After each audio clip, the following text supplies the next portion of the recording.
तो अब आ जाते हैं आगे क्या हुआ. बट इफ आई कैन परsuade the other, Shobhanlal said, breaking into my thoughts, you will need to get all the stuff. A box like this, one brush, cream and polish, and some rags. Yes, of course, I replied, drawn back to reality once again. And how much will all that cost? About 10 to 12 rupees, Shovanlal answered. Shouldn't be much more than that. Really? I said and started laughing. Why what's the matter, don't you believe me. तो अब इनके बीच में क्या बात होती है ना कि इसने कहा कि ठीक है, तुम्हारे बारे में मैं बात करने की कोशिश करूँगा, ऐसा सोहनलाल ने जब बोला. और ये जो अपने इस सोच में पड़ा था कि मैं इतना दूर दिल्ली आया हूँ, कितना सोच रहा था मैं काम मिलेगा नहीं मिलेगा, लेकिन अब मेरे लिए सबसे इम्पोर्टेंट काम है एक शू शाइन बनना. इसके बीच में शोभनलाल ने कहा ठीक है, मैं बात करूँगा, किस तरीके से मनाने की कोशिश करूँगा. बट अगर वो मान जाता है तो तुमको कुछ चीज़ों की ज़रूरत पड़ेगी. जैसे कि मेरे पास जैसा एक बॉक्स है, यहाँ पे देखो दिया गया है, एक ब्रश की ज़रूरत पड़ेगी, और कुछ क्रीम्स की ज़रूरत पड़ेगी, पॉलिश की ज़रूरत पड़ेगी, और हो सकता है रैग्स, यानी कि उसी से कुछ रिलेटेड होगा, तो इन सारे चीज़ों की ज़रूरत पड़ेगी. तो उसके बाद आ जाता है, आई थिंक रैग्स मेरे हिसाब से तो बोरी होना चाहिए, बट देखा जाए तो उससे रिलेटेड ही कुछ होगा. तो अब ये बोलता है कि हाँ हाँ ठीक है, ये हो जाएगा, बट तुमको क्या लगता है. वापस से वो रियलिटी में आया और उसने बोला कि तुमको क्या लगता है ये सब का कॉस्ट कितना पड़ जाएगा, कितने पैसे लगेंगे इसके लिए. तो शोभनलाल बोलता है कि करीबन 10-12 रुपये शायद लगेंगे इसके लिए. तो ठीक है, उससे ज़्यादा तो नहीं लगने चाहिए, ऐसा उसने कहा. तो इसने रिप्लाई दिया कि सच्ची में इतने लगेंगे, ठीक है. तो इसने फिर ऐसा बोल के वो हंसने लगा. तो अब शोभनलाल ने सोचा कि हंस क्यों रहा है, तो उसने उसको पूछ भी लिया कि why, what's the matter, don't you believe me. तो उसने कहा कि क्या हुआ, तुम ऐसे क्यों हंस रहे हो, या फिर तुम कुछ क्या बात हो गई, और क्या तुमको मेरे पे विश्वास नहीं है.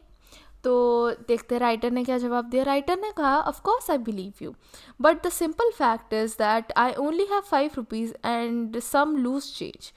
This time Shovanlal was really shocked.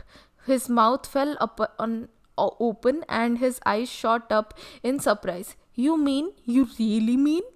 I am afraid I do, I replied. You see, I could never have an electric fan over my head. He closed his eyes and his face became thoughtful while he put his hand inside the pocket of his half pants several times. Well, he said, we shall have to find a way. It was nearly 6 o'clock, and we walked a few yards in silence towards the Rivoli cinema, where a show had just ended. Shovan quickened his steps. I must work now, but you come to see me at 11 o'clock after the last show. Then I shall talk with my friends and see what they say. तो उसने कहा कि जो writer ने कहा कि ठीक है, मैं तुम्हारे, ऐसा नहीं कि तुम्हें बिलीव नहीं करता, मैं तुम पे बिलीव करता हूँ, बट बात ये है कि मेरे पास 10 रुपये या 12 रुपये हैं ही नहीं. मेरे पास तो मुश्किल से 5 रुपये और कुछ 4-5 अनाज जो है वो उसको वो सब होगी, लूज चेंज होगा. तो इसको देख के वो एकदम शॉक हो गया कि एक ऐसा इंसान जो कि यूनिवर्सिटी में पढ़ा है और इतना मतलब काम वाम ढूंढने आया, उसके पास पैसे नहीं है. तो फिर वो बोला कि क्या तुम इस चीज़ सही में बोल रहे हो, क्या तुम सही बोल रहे हो सच में. तो फिर इसने कहा कि हाँ, मैं क्या कर सकता हूँ, यही सच है. और फिर बोलता है कि देखो, अब तुमको पता ही चल गया होगा कि मैं इतना गरीब हूँ, तो मेरे पास तो ऐसे काम मिलने या फिर एक इलेक्ट्रिक फ़ैन होना मेरे सर पे पॉसिबल ही नहीं है. तो फिर अब उसने सोचा, शोभनलाल ने आंखें बंद करके, और फिर उसने अपने पॉकेट में हाथ मार के देखा कि उसके पास कितने पैसे हैं क्या. और फिर वो मतलब उसने हाफ पैंट पहन रखा था, तो उसको देखने लगा. फिर उसने कहा कि ठीक है, चलो अब हम एक तरीका निकालने की कोशिश करते हैं. तो अब 6 बज चुके थे उनके बात ख़त्म होते होते, और फिर वो कुछ डिस्टेंस चले, एक रिवोली सिनेमा था, वहाँ पे एक शो ख़त्म हुआ था, उसके पास तक चल के गए. फिर शोभनलाल फटाफट वहाँ पे गए, क्योंकि ऑफ कोर्स लोग निकल रहे होंगे, तो किसी को अगर शू शाइन की ज़रूरत होगी तो वहाँ पे वो उसका काम आ सकता है, तो उसको काम मिल सकता है. तो उसने कहा कि ठीक है, अभी मुझे काम है, लेकिन तुम मेरे से मिलने 11 बजे आना, जो जब लास्ट शो ख़त्म हो गया होगा और फिर मेरा भी काम ख़त्म हो गया होगा, फिर मैं तुमको अपने दोस्तों से मिलाऊंगा, हम लोग बात करेंगे और देखते हैं क्या हो पाता है. उसके बाद होता है, all right, I nodded as I watched him walk away. And don't worry, he shouted just before he turned the corner. If they let you work there, we will find the money somehow. I walked along the streets of Delhi. I wondered what the history of my country meant to me. Here was a land where man had achieved greatness on every plane: astronomy, algebra, architecture, even poetry, music, and art. Yet, in this very city, where seven empires had come and gone, where Akbar and Ashoka ruled, I could not get a job, and a boy like Shovan Lal had not been able to finish his schooling. By 11 o'clock, I had walked 8 miles. When I met Shovan Lal, Connaught Circus was nearly deserted. तो अब क्या होता है ना, उसने कहा ठीक है, तुम जैसा बोलते हो मैं वैसा ही करूँगा करके वो फिर चला गया, शोभन लाल चला गया। और ये राइटर अब सोच रहा है कि अब इसको शोभन लाल ने रिप्लाई किया कि नहीं नहीं तुम चिंता मत करो, अगर मेरे दोस्त तुमको काम करने देते हैं तो फिर हम कैसे भी करके जुगाड़ कर लेंगे पैसों का।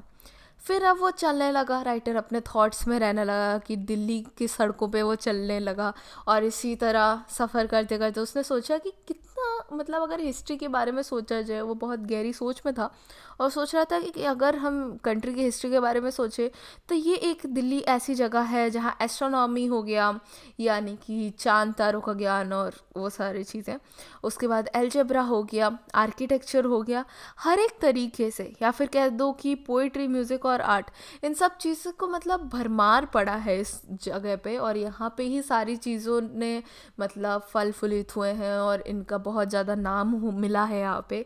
ये एक ऐसी सिटी है जहाँ पे 7 एम्पायर्स आए और गए हैं। इसके अलावा अकबर और अशोका जैसे महान राजाओं ने यहाँ पे रूल किया है। और यहाँ पे ऐसी जगह पे एक छोटे से जॉब के लिए मुझको नहीं मिल रहा है यहाँ पे एक छोटा सा जॉब भी, और एक शोभन लाल जैसा लड़का है जो कि अपनी स्कूलिंग भी कंप्लीट नहीं कर पा रहा है। तो दिल्ली की हिस्ट्री को देखा जाए जो इतनी रिच है और यहाँ पे इतना गरीबी भी भरा हुआ है, तो उसको कंपेयर करके अपने ही थॉट्स में था। इसके बाद वो 11 बजे तक वापस से इधर उधर घूमते घूमते ऑलमोस्ट 8 माइल चल चुका था। फिर वो जाके मिलता है शोभन लाल से कनॉट सर्कस के पास ही, जो कि अब बहुत ही खाली सा हो चुका था। Hello, Shovan Lal said, greeting me in Hindi. Hello. I replied as a few men around him moved aside to let me come to him. These are my friends, Shovan Lal added, waving his hand over the group. What do they have to say about my working with them here in Connaught Circus? Well, Shovan Lal replied, pulling a face. Just then, one of the younger men started speaking very fast in a strange dialect I could not easily follow. This was taken up by an older man. In a few minutes, 4 others joined in. When they stopped talking, Shovan Lal, who had been quiet all this time, translated for me. तो इसने हिंदी में उसको greet किया, शोभन लाल ने ये अपने writer को हुलो बोला, तो इसने भी वापस से उसको हुलो बोला। उसके बाद आता है कि उसके आसपास, शोभन लाल के आसपास कुछ उसके दोस्त भी थे, तो उसने बताया कि ये सब उसके तरफ पॉइंट करते हुए शोभन लाल ने बताया कि ये सब मेरे दोस्त हैं। तो इसने कहा कि अच्छा तुमको क्या लगता है ये लोग क्या बोल रहे हैं कि मैं कन्नौट सर्कस में काम कर सकता हूँ या नहीं? तो उसने कहा वैसे देखा जाए तो तुम खुद ही सुन लो करके उसने एक चेहरा सा बनाया, मतलब एक अलग ही एक्सप्रेशन निकला। तो अब हम उसके बारे में धीरे धीरे जानेंगे कि उसके एक्सप्रेशंस का क्या मतलब था। तो अभी क्या होता है ना कि एक बहुत ही यंग सा आदमी आके बोलता है कि जवान लड़का के बोलता है कि कुछ तो एक अलग ही डायलेक्ट में बोल रहा था, अलग ही भाषा, मतलब भाषा हो सकता है सेम हो बट वो इस तरीके से बोल रहा था उस चीज़ को कि समझ में ही नहीं आया राइटर को कि ये क्या बोलना चाहता है, तो वो ढंग से समझ नहीं पाया। फिर एक बुज़ुर्ग आदमी ने भी कुछ बोलने की कोशिश की और फिर और 4 लोगों ने भी उसकी बातों को, मतलब उसके बाद में कुछ बोल रहे थे, तो ये सब इसको समझ में तो आ नहीं रहा था राइटर को। फिर क्या होता है कि वो लोग चुप हो गए। फिर शोभन लाल जो इतने समय तक एकदम चुप बैठा था उसने सब ट्रांसलेट किया राइटर के लिए। तो अब ये है कि the union was having trouble with the authorities. They had refuse to grant a licence to the shoe shines although hawkers could apply for one. So in effect, polishing shoes on the pavement was illegal, like begging, and one had to depend on the goodwill of the policeman. The head of the shoe shines union knew some English, but obviously someone with better knowledge of the language could be of great help. So, though most of groups was against letting me in, they had reluctantly agreed to give me a chance provided I help out with the correspondence.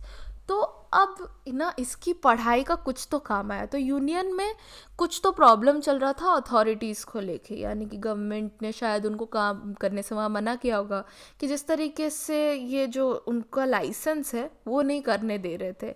कुछ दूसरे लोगों को तो मतलब agreeable था कि वो वहाँ पे काम कर सके, लेकिन शू शाइन्स पॉलिशिंग करने के लिए उनको अलाउड नहीं था, स्पेशली पेमेंट पे, जैसे कि रास्ते के चौराहे पे या साइड में आप ये नहीं भीख नहीं मांग सकते, और वो सब इलीगल है। उसी तरीके से ये सब काम करना भी इलीगल था, और उनको हमेशा ही पुलिसमैन के हिसाब से रहना पड़ता था। हो सकता है पुलिसमैन को कुछ पैसे भी देने पड़ते हों या उनको मना के रखना पड़ता हो।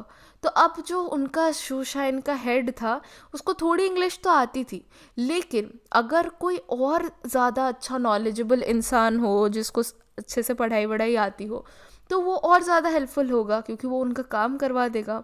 तो इन लोगों में नॉर्मली तो वो लोग नहीं चाहते थे कि और एक आदमी आए फिर उसके वजह से हम लोग का काम थोड़ा और कम हो जाए, लेकिन क्योंकि इसके पास वो नॉलेज था तो उन्होंने सोचा कि ठीक है, इसको एक बार चांस देख के देते हैं, बट हम उसको चांस तभी देंगे अगर वो हमारा काम करवाता है तो।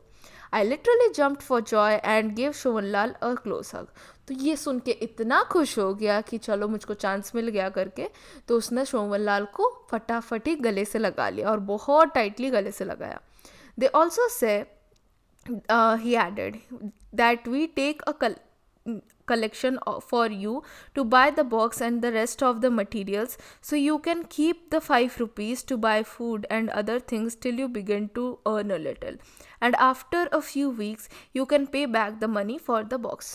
तो उन्होंने कहा कि ठीक है, तो तुम्हारे लिए इन लोगों ने और एक चीज़ डिसाइड की है कि वो जो बॉक्स है और उसके अंदर जो भी सामान चाहिए उसके लिए हम लोग पैसे दे देंगे, और तुम वो 5 रुपये रखो, और तुम्हारे जब काम आएगा कुछ भी खरीदना, खाना खरीदना हो गया या कुछ और ज़रूरत का काम आएगा तो तुम उसको यूज़ करना, और जब तुम थोड़ा बहुत कमाने लग जाओ तो तब तुम इनको ये पैसे वापस कर देना।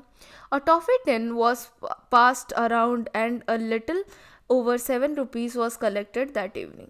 तो एक छोटा सा टिन का बक्सा इधर उधर पास करने लगे, मतलब चॉकलेट जो आते हैं उसका टिन का बक्सा, और जिसके पास जितने पैसे थे, जो जितना दे सकता था, उन्होंने थोड़े थोड़े पैसे उसमें डाले, और इस तरीके से 7 रुपये मतलब जमा कर दिए गए। We will get more tomorrow, Shovanlal said, when the rest are here. You know, there are 30 of us who work in Connaught Circus. तो ऑलमोस्ट 30 लोग उस पर्टिकुलर जगह पे काम करते थे। तो ऑफ कोर्स मानने जानने वाली बात है कि क्यों मतलब इसको और रिक्वायर्ड नहीं कर रहे थे वो। तो उसने कहा कि कोई नहीं, हम लोग बाकी जितना भी 7 रुपये हुए हैं बाकी और भी हम कल ऐड कर देंगे इसमें पैसे, और आज आज तो इतने आए हैं, लेकिन एक्चुअली में 30 लोग जो हैं उनमें से और बाकी सब जब आ जाएंगे तो वो भी इसमें पैसे ऐड कर देंगे। The group dispersed and I went home with Shobhanlal that night. तो इसके बाद क्या होता है कि वो जो ग्रुप था वो अपना अपना जिधर जिसको जाना था चला गया, और ये शोभनलाल के साथ उसके घर चला गया। ये लिखा है षष्ठी व्रत ने, और ये एक एडप्टेशन है, मतलब कहीं से एक लेकर ये चीज़ लिखी गई है। तो आई होप आपको ये चैप्टर अच्छा लगा हो। काफ़ी अच्छा चैप्टर था, बहुत ही डिफरेंट इसका जॉनरा था कि किस तरीके से एक एजुकेटेड इंसान काम करने का सोचता है एक गरीबों वाला, और क्योंकि वो एक मतलब ये एक न्यू थॉट ही है और क्या। जैसे कि आजकल हम बहुत सुनते हैं कि चाय वाले और इस तरीके से काम करने लग जाते हैं, मतलब एमबीए करके चाय वाले बन जाते हैं, या फिर कोई मतलब बहुत अच्छा पढ़ाई करके इंजीनियर्स और ये सब करके वो कुछ छोटा सा दुकान खोल लेते हैं। तो उस तरीके की एक स्टोरी थी, तो काफ़ी न्यू एज स्टोरी थी, एंड आई होप आपको ये अच्छा लगा हो। मिलते हैं नेक्स्ट वाले चैप्टर में।